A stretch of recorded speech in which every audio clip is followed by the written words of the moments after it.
अस्सलामुअलैकुम। नजम city show में खुश आमदेद। मैं हूँ सैयद आयशा नाज, मेरे साथ नजम सेठी साहब मौजूद हैं। अस्सलाम वालेकुम।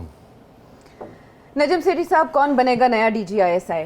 ये सवाल कल भी बरकरार था, ये सवाल आज भी बरकरार है, लेकिन इस पर जो प्रोग्रेस हुई वो आपने प्रोग्राम में कल बता दी थी कि एक समरी डिफेंस मिनिस्ट्री वजारत दिफा की जानिब से मूव होगी। वो ज़राए के मुताबिक मूव हो चुकी है और उसमें हैं 3 नाम। और फिर उसके बाद ये गालिब इम्कान जाहिर किया जा रहा है कि वज़ीर आज़म उन तीनों नामों में से वो एक नाम जो कि अनाउंस किया जा चुका है वही चुनेंगे और यूं तकर्रुरी का ये अमल मुकम्मल हो जाएगा। फवाद चौधरी साहब कह रहे हैं अपने ट्वीट में कि मुशावरत का अमल मुकम्मल हो चुका है। अगर यही सब कुछ करना था, यानी वही नाम अनाउंस होना था, तो फिर ये इतना लटकाने की मामले को क्या ज़रूरत थी सेठी साहब? सवाल बहुत अच्छा है आयशा, मगर आपने कैसे ये कह दिया कि वही नाम सेलेक्ट होगा जो कि आर्मी चीफ चाहते हैं? क्योंकि ऐलान किया जा चुका है और आपने कल बताया कि प्रॉब्लम कितनी हो सकती है अगर चेंज किया गया या कोशिश की गई।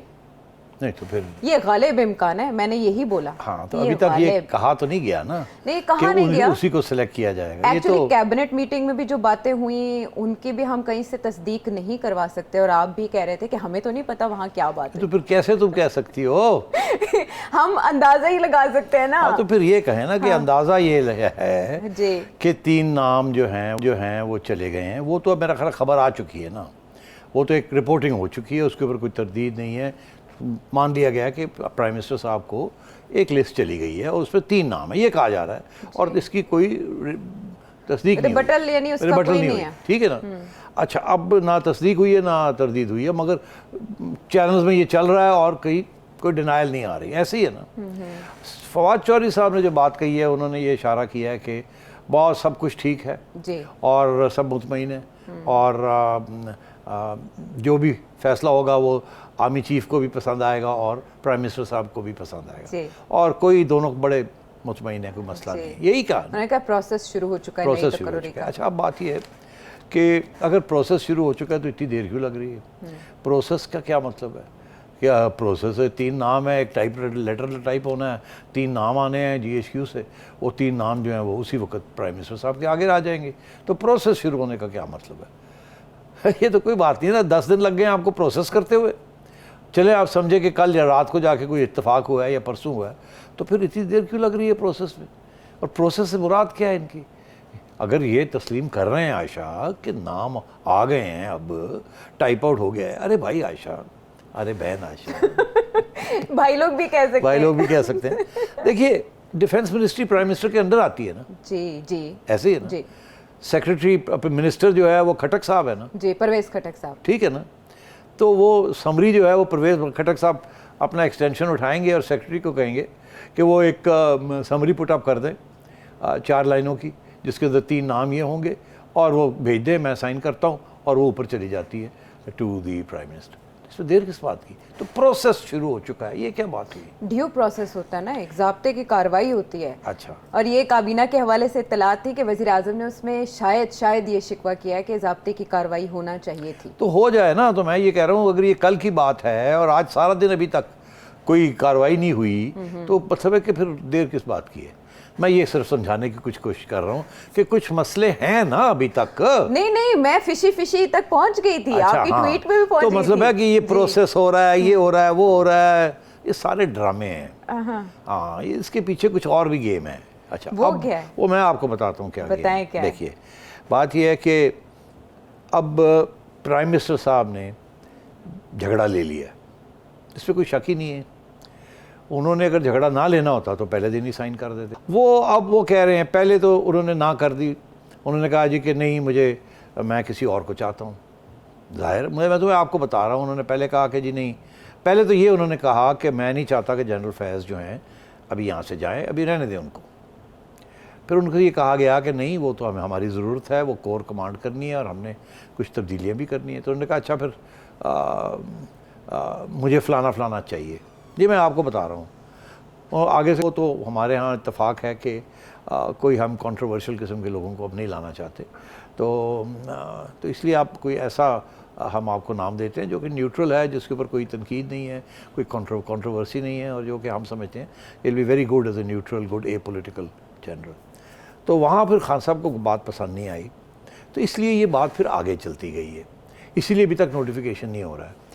अब क्योंकि GHQ ने अनाउंस कर दिया है ISPR ने कि उनके लिए एक ही शख्स का नाम है और उन्होंने उसकी ऑलरेडी पोस्टिंग भी कर दी है, तो अब प्राइम मिनिस्टर साहब के लिए एक रास्ते कौन से रह गए थे? या तो ये कि वो कहते मैं नहीं करता, तो फिर उसके जो भी नतीजे निकले थे वो भुगतते जो भी है, या ये कि वो अपना कोई जिस बंदे का वो सोच रहे थे उसी का नाम लगा देते, कहते हैं नहीं मैंने उसको लगा दिया, समरी मूव करते अपनी तरफ से, उसके अंदर अपने बंदे का नाम डालते, अपने बंदे को अप्रूव करते और कहते मैंने कर दिया। क्योंकि तारीख में हुआ ऐसे, मैंने आपको पहले भी कल भी ये पूरी सूरत हाल बताई थी।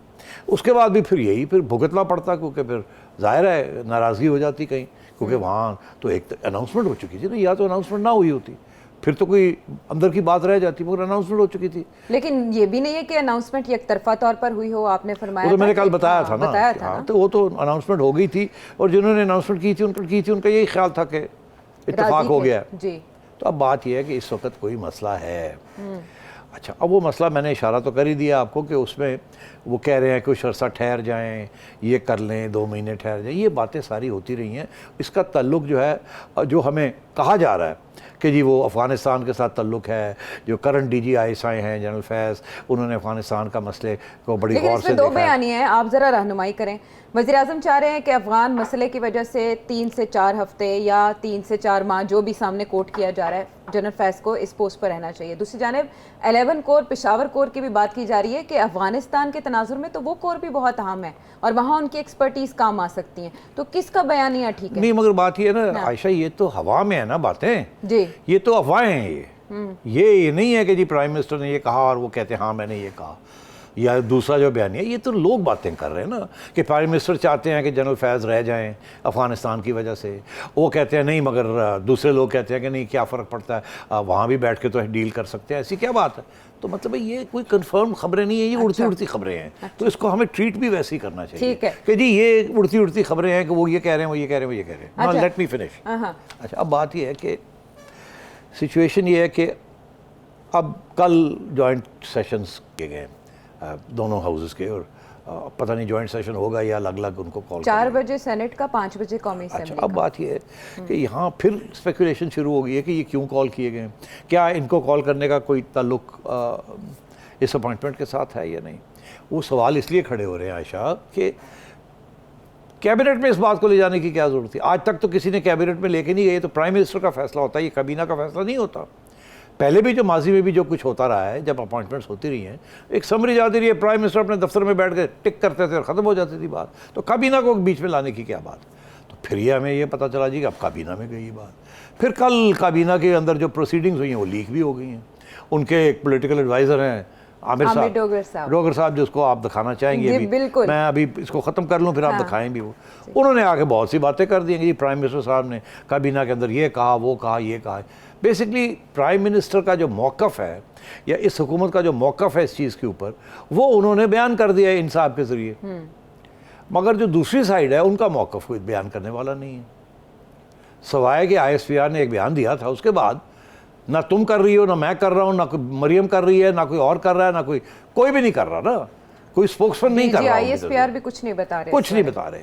इनकी तरफ से स्पोक्समैन आ गया है जो कि उनका पॉलिटिकल एडवाइजर है। वो और बात है कि फवाद चौधरी साहब परेशान हो गए हैं, ये तो मुझे बात करनी चाहिए थी, इन्होंने क्यों कर दी? जरा आमने सामने करके ये जरा नंबर लगा गया, ये क्यों किया? बयान सुनवा दे। हाँ, सुनवा दे। प्राइम मिनिस्टर ने ये कहा कि मेरी कोई ईगो नहीं है, वो एक चीफ एग्जीक्यूटिव ऑफ कंट्री हैं, अवाम के मुंतखब इस ऑफिस की वज़ीर आज़म हैं, और आर्मी चीफ और उस ऑफिस की भी अपना एक एहतराम है, एक इज्जत है, फौज की भी इज्जत है, तो प्राइम मिनिस्टर ऑफिस की इतनी बड़ी बात अमेरिका को भी कह देना कि एब्सोल्युटली नॉट, और आर्मी चीफ को भी ये कह देना कि आप एक ड्यू प्रोसेस करें और उसके तहत आए, तो वरना तो यहाँ रबर स्टैंप्स लगती रही हैं। ये आज उन्होंने जुमला बोला कि मैं रबर स्टैम्प नहीं हूँ, समरियों पे रबर, ये आज प्राइम मिनिस्टर ने जुमला बोला ना कि मैं रबर स्टैम्प नहीं हूँ। देखें, सारी बातों का तो आपको पता लग ही जाता है। इमरान खान ने कहा अगर फौज की इज्जत है तो वजीर आजम की भी इज्जत है, आमिर डोगर साहब। मैंने दोबारा कहा ये कैबिनेट में अगर कोई बात है, डोगर साहब ने पता नहीं कहाँ से इन्वेंट कर ली कोई ऐसी बात है। कौन अवॉइड कर रहा है सच को? तो अब बात यह है कि एक तरफ से तो मौक़िफ़ आ गया ना, दूसरी तरफ से मौक़िफ़ नहीं आया। क्या हम ये यकीन करें ये जो कह रहे हैं कि ऐसे ही हुआ? आई डोंट नो, मगर क्योंकि ऑफिशियल स्पोक्समैन है तो फिर हमें बात माननी पड़ेगी। तो इससे फिर बात कहाँ की निकली कि अगर सब ठीक हो गया तो एक दिन पूरा गुजर गया, अभी तक कुछ नहीं हुआ। तो देखिए दाल में तो काला है ना, लेट्स एडमिट दैट। ये मरम पट्टी की कोशिश की जा रही है क्योंकि बाहर बहुत स्पेकुलेशन हो रही है, जैसे अभी आपने की कि अगर ये नहीं होगा तो क्या होगा, अगर वो कुछ और कर देते हैं और वो कुछ चाहते हैं तो फिर क्या होगा, क्लैश हो जाएगा, क्लैश के बाद नताइज क्या निकलेंगे। तो ये सारी बातें शुरू हो रही हैं। अब मैं आपसे एक बात कहना चाहता हूँ कि मुझे ऐसे लग रहा है कि ऑब्वियसली या वो साइन करेंगे या वो नहीं करेंगे। अगर साइन करेंगे तो या जनरल नदीम की बात करेंगे, और अगर साइन करेंगे तो किसी और की कर देंगे, यही हो सकता है ना। तो साइन तो करने ही करने हैं, तो या जनरल नदीम के साइन करेंगे या किसी और का करेंगे। अगर किसी और का करते हैं, आज करते हैं, कल करते हैं, परसों करते हैं, तो प्रॉब्लम तो बढ़ जाएगी ना, वहीं की वहीं रह जाएगी। और अगर जनरल नदीम का करते हैं तो मसला तो उस वक्त तो हल हो जाएगा, मगर ये रह जाएगा ना, ये सारा मलबा दिल में रह जाएगा, दिल में बहुत सी बातें रह जाएंगी। हुआ क्या, क्या करने की कोशिश हो रही थी, जादू था, मंत्र था, क्या था, ये सारी बातें अब शुरू हो जाएंगी ना। तो मैं ये समझता हूँ ये बहुत बड़ी हमाकत हुई है on the part of the prime minister, और उनकी ये जो फैसले हैं इसके साथ एक अच्छी खासी रिलेशनशिप चल रही थी, जो कि अब सब इनकी जो अपोजिशन है, इनके जो दुश्मन हैं, वो बड़े खुश हैं, और इनकी जो अपनी पार्टी के लोग हैं बड़े अपसेट हैं कि यार एक बेवकूफ़ी क्या किया। एक वन पेज पे चल रहा था, सारा कुछ ठीक था, कोई मसला नहीं था, तो क्या हो गया कि आपने ये इशू बना लिया। तो अब आज शायद दो चीज़ें हैं, रात को शायद कोई खबर आ जाए कि जी उन्होंने साइन कर दिया। अच्छा, साइन किया कि जनरल नदीम का नाम लिया या किसी और का कर दिया, ठीक, फिर देखा जाएगा, फिर इसके बाद तबसरे होंगे। तो दूसरा ये सिचुएशन है कि ये आज भी नहीं होता और ये कल होगा। नौचंदी जो मेरा आता है कल सिटी, तो कल क्या हो सकता है जो आज नहीं हुआ। तो मैं ये समझता हूँ एक ऑप्शन ये भी है दिखाने के लिए दुनिया को और पाकिस्तानियों को कि मैं एक पपेट प्राइम मिनिस्टर नहीं हूँ। अच्छा, ये इम्प्रेशन ख़त्म करने के लिए ऐसा किया ये जा रहा है? इम्प्रेशन ख़त्म करने के लिए, क्योंकि अब मामला ख़राब हो गया है। अब अगर वो अंगूठा लगा देते हैं सीधा, तो फिर तो यही लगेगा ना कि आप फारग हो गए, आपने किया क्यों था ये, अगर आपने अंगूठा ही लगाना था। मगर अगर कोई और रास्ता निकाल लिया जाए जिस पे ऐसे लगे कि नहीं कुछ हम हैं तो क्या गम है, हम भी कुछ देख दुख के मैंने किया है, कुछ थोड़ा बहुत फेस सेविंग होगी। तो ऐसा फेस सेविंग कैसे हो सकती है, कैसे हो सकती है बताओ। 3 नाम आ गए, प्राइम मिनिस्टर साहब कहें कि जी मैंने हर एक को इंटरव्यू करना है, चलें जी आ जाएं सारे तीनों, बैठ जाएं आके यहाँ, एक एक करके मिलिट्री सेक्रेटरी उनको अंदर भेजे, मैं उनके साथ आधा पौना घंटा इंटरव्यू करूँगा, मैं मुतमईन करूँगा अपने आप को कि इनमें से बेस्ट कौन है जो सूट करता है। वैसे सिटी साहब इससे पहले मिसाल मौजूद है ऐसी? नहीं, ऐसी कोई मौजूद नहीं है, मगर सो व्हाट, प्राइम मिनिस्टर है, उससे फैसला करना है, तो ये तो तस्लीम हो जाएगा ना कि प्राइम मिनिस्टर का फैसला था। लिस्ट आई, प्राइम मिनिस्टर ने सिर्फ ये नहीं कि देखे बगैर टिक कर दिया, उन्होंने सबको बुलाया एक एक करके, सबको इंटरव्यू किया, इंटरव्यू करने के बाद उन्होंने जनरल नदीम को सिलेक्ट कर लिया। सेठी साहब प्रोफाइल इन सब का पहले देखा जाता है, उसके बाद अपॉइंटमेंट होती है। वज़ीर आज़म, आपको क्या पता प्रोफाइल में आपको वो सवाल जो प्राइम मिनिस्टर साहब पूछना चाहते हैं, वो क्या पूछना चाहते हैं? आपको क्या पता आगे क्या रख देंगे, इसको खोलो, इसको देखो, इसमें क्या है, अगर ऐसे होता तो आप क्या करेंगे, अगर मैं आपको ये कहूँ तो आप क्या करेंगे, पता नहीं कितने सवाल होते हैं यार। आयशा क्या बात कर रही हो तुम, तुम्हारा ख्याल है ये बायोडेटा देके और टिक कर देंगे वो? बायोडेटा वो थ्रू प्रॉपर चैनल उनका एक तो बायोडेटा आ गया ना। फेस सेविंग से मुझे समझ आ गया। फेस सेविंग से भी ये भी है कि वो अपने आप को भी मुतमईन करेंगे ना कि ये जो बंदा है ये मेरा काम करेगा कि नहीं करेगा। अच्छा ठीक है। अच्छा, अब वो बंदा आगे से क्या जवाब देगा या नहीं देगा वो हम तो कुछ नहीं कह सकते ना, मगर ये ज़रूर है कि सिलेक्शन जो है वो या जनरल नदीम की होगी या नहीं होगी। जनरल नदीम की होगी तो हम समझ जाएंगे क्यों हुई है, ये नहीं कि वो सवालों के जवाब अच्छे दिए उन्होंने, मगर ये कि क्योंकि कह दिया था कि हमारा ये बंदा है, इसको आप करें और आप जो मर्जी कर लें। और अगर उनकी नहीं होती तो फिर आप समझिएगा कि क्या हुआ और क्या नहीं हुआ, और उसके बाद भुगतना पड़ेगा जो भी उसके बाद इश्यूज बनते हैं। तो मैं ये आपसे कह रहा हूँ कि ये मुमकिन है, ये ज़रूरी नहीं कि ये होगा आज रात को, इंटरव्यूज़ के बगैर भी हो सकता है, मगर कल शायद बुला लिया जाए इंटरव्यूज़ के लिए 1-2 लोगों को या 3 लोगों को, तो ये हो सकता है। तो ना ही होगा तो ना सही, मगर क्योंकि मैं तो नजूमी नहीं हूँ, मेरे पास कोई जिन भूत तो है नहीं कि मैं पता करूँ आगे क्या होने जा रहा है, मगर दिस इज इंटरेस्टिंग। मैं सिर्फ लॉजिकल ड्यू प्रोसेस की भी बात करें, वो भी हो जाए। अब आप सवाल पूछिए, अब मैंने आपको खबर दी है। सिविल सुप्रीमेसी, क्या सिविल सुप्रीमेसी? वज़ीर आज़म के ऊपर जो एक इल्जामात मुखालिफिन की जानिब से लगाया जाता है, लेकिन अब ट्विटर पर बहुत से लोग वज़ीर आज़म की साइड लेते हुए दिखाई दे रहे हैं कि वज़ीर आज़म असल में सिविल सुप्रीमेसी की जंग लड़ रहे हैं। अच्छा, तो आप मुझे पूछ रहे हैं क्या ये ऐसी गलत सही है कि ये गलत बिल्कुल सही बात है। इस वक्त आपको इमरान खान साहब के अंदर सिविल सुप्रीमेसी बोलती दिखाई दे रही है? नहीं, मुझे नहीं दिखाई दे रही। पूछिए क्यों? क्यों? अच्छा, थोड़ी तारीख से बेहतर सबक सिखाने के लिए कोई चीज़ नहीं है। आइए ज़रा सिविल सुप्रीमेसी की बात करते हैं। 1993 में फिर ले जाता हूँ आपको, बड़े ज़रूरी है ना, क्योंकि वहाँ से ये सारे ड्रामे शुरू हुए। ठीक है। उस वक़्त जब आर्मी चीफ लगाना था जी, तो उस वक़्त आइन ये लिखा हुआ था आइन में कि the president of Pakistan shall appoint the army chief in consultation with the prime minister. Nawaz Sharif sahab prime minister थे, गुलाम इसहाक खान साहब सदर थे। तो गुलाम इसहाक साहब इस्टेब्लिशमेंट के हेड थे। ठीक, so let's be very clear, establishment ने लगाना था with in consultation with the prime minister. Nawaz Sharif. तो फिर क्या हुआ, गुलाम इसहाक खान ने कंसल्ट किया नवाज शरीफ साहब को। नवाज शरीफ साहब ने कहा कि मुझे तो लाहौर के एक और कमांडर हैं, उनका मुझे वो मैं तो उनको कहूँगा। अच्छा। इन्होंने कहा नहीं, वो तो नहीं। इन्होंने कोई नाम सजेस्ट किया, मियाँ साहब ने कहा नो। करते करते फाइनली उन्होंने कहा ठीक है, फिर मैं लगाता हूँ किसी को। मियाँ साहब घर चले गए, उन्होंने क्वेटा का कोर कमांडर थे उस वक्त जनरल वहीद, उनको लगा दिया। ठीक, तो क्या उस वक्त जब नवाज शरीफ साहब ये लड़ रहे थे सिविलियन सुप्रीमेसी के लिए लड़ रहे थे, जब वो कह रहे थे ये मेरा हक है, क्यों नहीं लड़ रहे थे सिविलियन सुप्रीमेसी? वो उन्होंने अपनी चॉइस बता दी थी ना, उन्होंने पर्सनल तो चॉइस अभी बताई इमरान थी। खान भी तो अपनी चॉइस करना चाह रहे हैं। हाँ, तो फिर एक सेकंड, तो मैं सवाल का जवाब ये है कि आपने कहा कि वो सिविलियन सुप्रीमेसी की बात नहीं थी, तो फिर अगर किसकी बात थी जब कि उनकी बात नहीं मानी गई और वो नाराज़ हो गए? एक तरफ एस्टैब्लिशमेंट थी, एक तरफ प्राइम मिनिस्टर था, प्राइम मिनिस्टर की बात नहीं मानी गई, तो फिर सिविलियन सुप्रीमेसी की बात थी। आप कहती हैं नहीं, मैं आपको बताता हूँ नहीं, आप क्यों कह रही हैं? क्यों? इसलिए कि उस वक़्त नवाज शरीफ साहब किसी सूरत में भी सिविलियन सुप्रीमेसी के हक़ में नहीं थे, और प्रेसिडेंट ने उनको चुन के उठाया था, और वो प्रेसिडेंट के मोहताज थे, और उस वक़्त सिर्फ वो अपने ज़ात के लिए पहली दफ़ा प्राइम मिनिस्टर बने थे, तो अपनी ज़ात के लिए वो बनना चाह रहे थे, प्रोटेक्ट करना चाह रहे थे, अपने आप को ज़्यादा पावर देना चाह रहे थे। मगर जो पावर देना चाह रहे थे was not in connection with the establishment but in connection with opposition.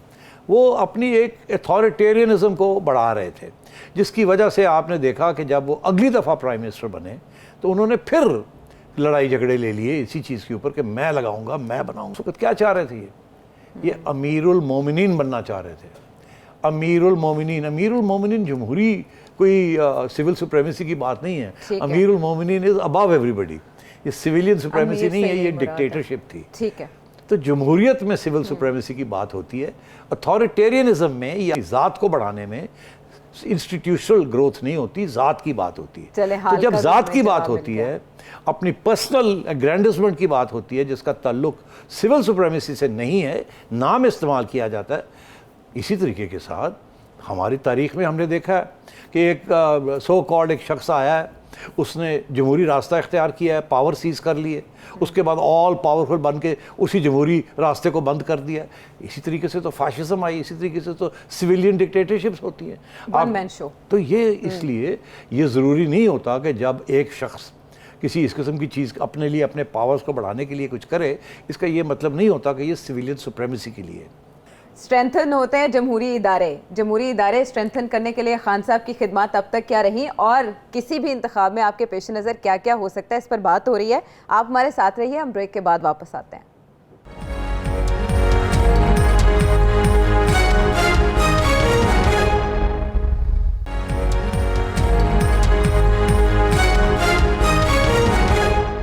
Welcome back to the show. अच्छा सिटी साहब, बात कंटिन्यू करने से पहले अपडेट कर लें कि कौमी असम्बली के इजलास का टाइम ज़रा पहले कर दिया गया है। 3 बजे के अराउंड ये बताया जा रहा है कि कौमी असम्बली का सेशन होगा। आप फरमा रहे थे कि सिविल सुप्रीमेसी की जंग तब लड़ी जाती है जब आप जो जमहूरी इदारे हैं उनको मजबूत करते हैं। अब देखिए, जब नवाज शरीफ साहब ने जनरल मुशर्रफ के साथ लड़ाई झगड़ा लिया तो उस वक्त सिविलियन सुप्रीमेसी की बात नहीं थी।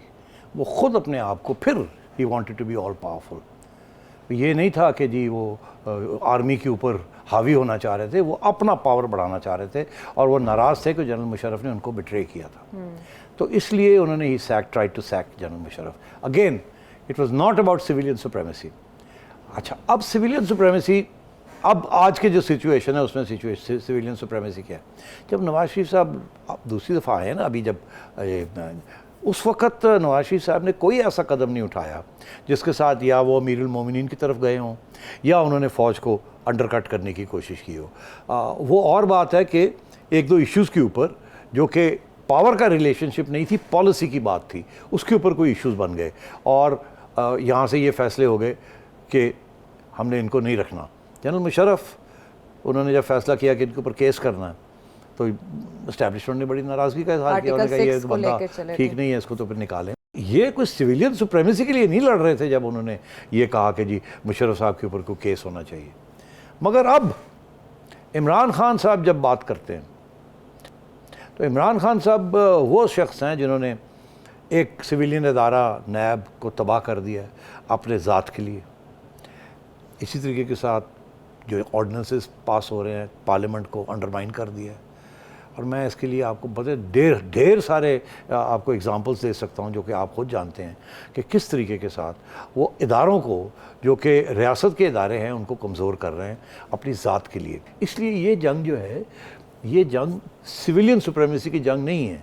ये जंग है कि इमरान खान साहब अपने आप को इतना बड़ा डिक्टेटर और इतना बड़ा अथॉरिटेरियन सिविलियन बनाना चाहते हैं। लैटिन अमेरिका में भरे हुए हैं, हर जगह पे आप देख लें सिविलियंस जो हैं दे और एंटी डेमोक्रेटिक, वो आते हैं किसी तरीके के साथ जमहूरियत को इस्तेमाल करके और फिर चले जाते हैं। आप अच्छा अब आप देख लीजिए कल को अगर वोट के ज़रिए लबाइक आ जाती है, ये जमात इस्लामी आ जाती है और वो आके फिर कहते हैं जी कि हम अब ख़त्म, निज़ाम चेंज, सिस्टम चेंज और हम जमहूरियत शूरियत इस्लाम के अंदर नहीं एक्सेप्टेबल, हम ये करेंगे वो करेंगे, तो फिर आप क्या कहेंगे ये सिविलियन सुप्रीमेसी की बात हो रही है? नो, सिविलियन सुप्रीमेसी एक कॉन्टेक्स्ट है एक जमहूरी रिवायत का, एक जमहूरी रियासत का, एक आइनी रियासत का, उसके अंदर सिविलियन सुप्रीमेसी की बात होती है। By the people for the people. तो अब बात यह है कि यहाँ सिविलियन सुप्रीमेसी का इशू नहीं है।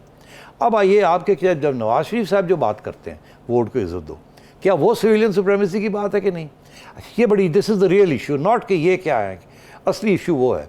मेरा ख्याल है कि वहाँ भी ये सिचुएशन है कि जो जिस तरीके से कोई बंदा आइन के अंदर आइन के सहारे पे फ्री इलेक्शन के ज़रिए आता है तो उसे फिर डिस्टेबलाइज ना किया जाए, उसकी 4-5 साल उसकी टर्म होती है, उसको चलने दिया जाए। दिस इज़, जब कहते हैं ना अपने दायरे में रहें, this is civilian supremacy, provided कि आपके जो मकासद हैं वो एंटी सिविलियन ना हो, वो एंटी जमहूरी ना हो, आप जमहूरी के जो इदारे हैं उनको अंडरमाइन ना करें, ज़ाती मफाद के लिए आप उन्हें अंडरमाइन ना तो करें। Then we talk about civilian supremacy. अच्छा, तो मैं ये समझता हूँ कि ये कोई सिविलियन सुप्रीमेसी की बात नहीं है। अभी नहीं हो रही बात। जो बातें आप कर रहे थे मुझे ऐसा लगा मरियम नवाज साहिबा की झलक है। आज जो उन्होंने मीडिया से बातचीत की उसमें भी यही पॉइंट्स उन्होंने रखे हैं, मीडिया के सामने भी, हम आपके सामने रखेंगे, सुनवाते हैं। हम कल पढ़ रहे थे कि वज़ीर आज़म का आईनी हक होता है, इख्तियार होता है।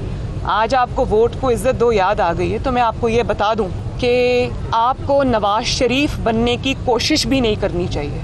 ये तनकीद की जा रही है मरियम नवाज साहिबा पे कि वो इदारे की लाइन ले रही हैं या वो इदारे की तरफ नहीं, हैं। इदारे की लाइन नहीं ले रहे ना, देखो ना, यही तो बड़ी, ये तो प्रोपेगेंडा यही चल रहा है ना सुबह से। बिल्कुल इदारे की लाइन नहीं ये ले रहे, उन्होंने इदारे का जिक्र ही नहीं किया। वो तो ये कह रहे हैं कि इमरान खान साहब क्या कर रहे हैं, इदारे का कहाँ जिक्र किया आपने? लेकिन वो तनकीद कर रही है ना, एक शख्स पर तनकीद कर रही है कि वो मुखालिफिन को खाड़ता पिछाड़ता है। हाँ, बेसिकली वो ये कह रही है कि जो इदारा है वो नहीं चाहता कि अब ये सिस्टम इस तरीके से चले, बिकॉज बड़ी बदनामी हो चुकी है। इसलिए वो चाहते हैं कि कंट्रोवर्सी ख़त्म हो। इमरान खान चाहता है कि जिन साहब के ज़रिए उन्होंने इतना कुछ करवाया या किया वो रह जाएं, और मेरा ख्याल है इदारे के अंदर भी ये ख्याल है कि अब बहुत हो गया, अब उनको अपनी कोर्स कमांड करनी चाहिए, उनको भी, इदारे को भी बचाना है, उनको भी बचाना है, वो बदनाम हो रहे हैं। अच्छा। और ऊपर से इमरान खान इंसिस्ट करी आ रहा है कि नहीं जी हाँ मैंने इन्हीं को लेना है, मैंने इन्हीं को लेना है, और एक्सक्यूजेस ये दे रहा है कि ये अफगानिस्तान ये वो, दरअसल वो टाइट करना चाहता है अपोजिशन को। अभी इससे नेक्स्ट जो हम मौलाना साहब, मौलाना फजलुर रहमान ने गुफ्तगू की है, उन्होंने क्या फरमाया वो सुनेंगे। एक वाहिद मुनज़्ज़म इदारा है जो आवाम की एक आखिरी उम्मीद हुआ करती है। इस हवाले से जो बदकिस्मती से मुल्क का हुक्मरान कहलाया जाता है, जो हमारी नज़र में नहीं है, लेकिन जहां उसने पूरे मुल्क को बर्बाद किया है, माशी लिहाज से बर्बाद किया है, आम आदमी जो है वो करा रहा है।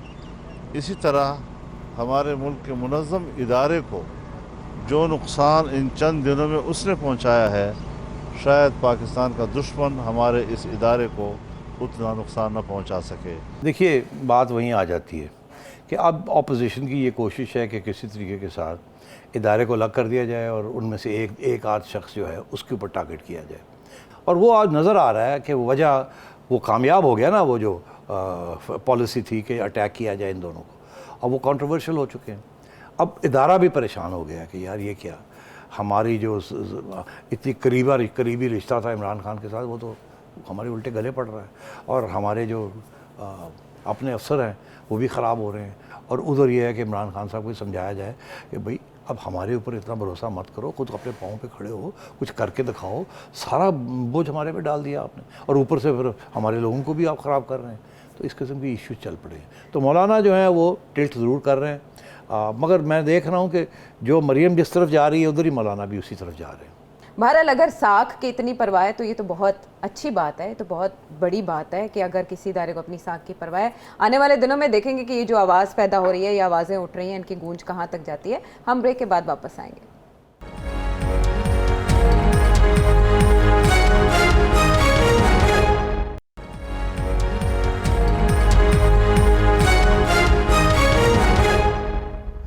Welcome back to the show. और अब नैब तरमीमी ऑर्डिनेंस, जब वो ऑर्डिनेंस आया था तो तभी कुछ फ्लॉज की आपने निशानदही कर दी थी और डिस्कस भी हमने किया था, लेकिन अभी नैब की जानिब से तमाम मामलात पर फैसले रोक दिए गए हैं। वजारत कानून से उन्होंने राय मांग ली है। कहाँ कन्फ्यूजन है इसमें? कन्फ्यूजन एक बात पे है, वो ये कह रहे हैं कि जो केसेस चल रहे हैं जी, क्या ये ऑर्डिनेंस के तहत पुराना कानून लगेगा, पुराने केसेस पर अप्लाई होगा, जो केसेस चल रहे हैं जी उनके ऊपर लागू होगा, या आज ही से उन केसेस के अंदर भी जो नया कानून है वो लागू होगा। ख़ुसूसन दो चीज़ें हैं जो जिसकी अहमियत है। एक तो ये कि जो नए केसेस हैं उसमें ये लिखा गया है कि जो केसेस चल रहे हैं उनमें ये है कि अगर उन्होंने पहले तो ये था ना जी कि अगर ये शो होता है कि आपने गलत फ़ैसला किया है या कुछ गड़बड़ हो गई है तो आप गए। अब ये प्रूव करना पड़ेगा कि गड़बड़ हुई है मगर आपने जेब में नहीं डाला या जेब में डाला है। फ़र्क हो गया ना, आपने कोई फ़ैसला किया, वो ख़राब फ़ैसला था, नुकसान हो गया गवर्नमेंट का, ट्रेजरी का नुकसान हो गया, मगर कोई एविडेंस नहीं है कि आपने अपनी जेब में डाल दिया या कोई करप्शन हुई उसमें। गलत फ़ैसला था, नुकसान हो गया, मगर आपने अपनी जेब में नहीं डाला। पुराने कानून के तहत आप फिर भी उड़ जाते थे, as long as you can prove कि इसमें कहीं ना कहीं करप्शन है, मगर ज़रूरी नहीं कि आपने की है, और ज़रूरी नहीं कि अगर आपने की है तो आपकी जेब में तो मिल नहीं रही हमें, ठीक है, मगर लग ऐसे रहा कि आपने की है, तो आप उड़ जाते थे। अब ये है कि दिखाना पड़ेगा कि जो करप्शन हुई है वो आपको उसका फ़ायदा हुआ है, और अगर आपको फ़ायदा नहीं हुआ तो फिर कोई करप्शन नहीं है, तो फिर नायब आपको कुछ नहीं कर सकती। तो ये शायद खाकान अब्बासी, मिफ्ता इस्माइल, ये सारे एहसन इकबाल वगैरह, अगर कोई फ़ैसले इनके ज़माने में हुए हैं जिसके साथ ये अच्छे फ़ैसले नहीं थे या बुरे फ़ैसले थे या नुकसान हो गया जी, मगर इनका फ़ायदा, तो फिर इनके ऊपर केस जो है वो विड्रॉ करना पड़ेगा, केस बनता नहीं है। तो अब इसके ऊपर नैब ने क्लैरिफिकेशन मांगी है लॉ मिनिस्ट्री से कि हमें बताया जाए कि जो नया कानून है ये एग्जिस्टिंग केसेस पे लागू होगा या नहीं, या जो नए केसेस हम बनाएंगे उसके ऊपर सिर्फ लागू होगा, जो पुराने केसेस चल रहे हैं उसके ऊपर लागू नहीं होगा। तो ये क्लैरिफिकेशन मांगी है। मैं ये समझता हूँ कि ये क्लैरिफिकेशन अगर लॉ मिनिस्ट्री ने ये कहा कि नहीं जो चल रहे हैं उसके ऊपर नहीं चले लागू होगा, या उसके ऊपर और जो पुराने केसेस चल रहे हैं उनके पुराना कानून ही होगा, तो ये फिर नैब की क्लैरिफिकेशन, नैब फिर आगे बढ़ेगी। जब आगे बढ़ेगी तो ये मिफ्ता इस्माइल और शायद खाकान और सारे लोग जो हैं पीपल्स पार्टी वाले इधर उधर, ये सब अदालतों में चले जाएंगे कि कहेंगे जी ये सिचुएशन है, अब जिनको बेल नहीं मिली उनको फ़ौरन बेल मिलनी चाहिए, क्योंकि इन्होंने प्रूव नहीं किया कि हमारी जेबों में है, हमारे अकाउंट्स में है या कहीं है, तो इसलिए फिर तो इनके केस स्ट्रॉन्ग हो जाएगा। तो ये अब चलेगी बात, भूले से उधर फ़ायदा हो जाएगा। और अब जो अगला हम सवाल है वो पाक US ताल्लुकात के हवाले से है। जो हमारे एम्बेसडर हैं असद मजीद खान साहब, वो ये कह रहे हैं कि पाक अमेरिका ताल्लुकात पहले जैसे नहीं रहे, तो इसके क्या असरात हो सकते हैं? यार आयशा आपको पता, अब तो ये कह के थक गए कि अब वो पुराने ज़माने गए, अब तो ख़तरनाक मोड़ पे हम आ गए। अब आपके जो एम्बेसडर साहब हैं जो USA में हैं, उन्होंने खुद ही कह दिया एक इंटरव्यू के अंदर कि अब वो तवक्को नहीं की जा सकती कि पाकिस्तान के और अमेरिका के तल्लुकात अच्छे होंगे। लेकिन वो कह रहे हैं जो बाइडन साहब पे वहाँ तनकीद बहुत की जा रही है उनकी अफगान पॉलिसी को लेकर, यानी कि एट द सेम टाइम वो प्रेसिडेंट जो बाइडन को भी बता रहे हैं कि उनके भी हवाले से मामलात अमेरिका में अच्छे नहीं। हाँ, मगर उसका हमारे साथ कोई तल्लुक नहीं है ना। लेकिन अगर अमेरिका हमारे साथ अच्छा नहीं है तो क्या बुरा भी नहीं होगा? नहीं, देखिए, ये इस बात के ऊपर तो पता नहीं है ना कि अगर बुरा होगा या नहीं होगा, यही तो सवाल है। अब अच्छा तो हो नहीं सकता, अब तो वो क्लियर होगी ना बात कि अच्छा नहीं है, तो खुद कह रहे हैं कि अच्छा नहीं हो सकता। वो वेंडी शर्मन भी कह गई है कि अच्छा नहीं हो सकता, डेप्यूटी सेक्रेटरी कह गए ना। तो अब बुरे हो सकते हैं कि नहीं? देखिए, जिस किस्म का प्रेशर अमेरिका आप पे डाल रहा है, अगर आपने वो चीज़ें ना डिलीवर की तो बुरे हो जाएंगे ना। ये पहले भी हम डिस्कस कर चुके हैं। हाँ, लेकिन वो 4 उनके डिमांड्स हैं, अगर वो आप 4 डिमांड्स उनके पूरे नहीं करेंगे या 5 डिमांड्स हैं, तो जाहिर है फिर वो आपके साथ कोई अच्छा रवैया तो नहीं करेंगे ना। तो इट्स ऑब्वियस, ये जो FATF है, जो IMF है, ये प्रेशर लीवर्स हैं। अगर ये टाइट करते हैं प्रेशर तो तल्लुकात तो ख़राब होंगे ना आपके। तो हमारी ये कोशिश है कि तल्लुकात ख़राब नहीं होने चाहिए। अगर बहुत अच्छे नहीं हो सकते तो बुरे नहीं होने चाहिए।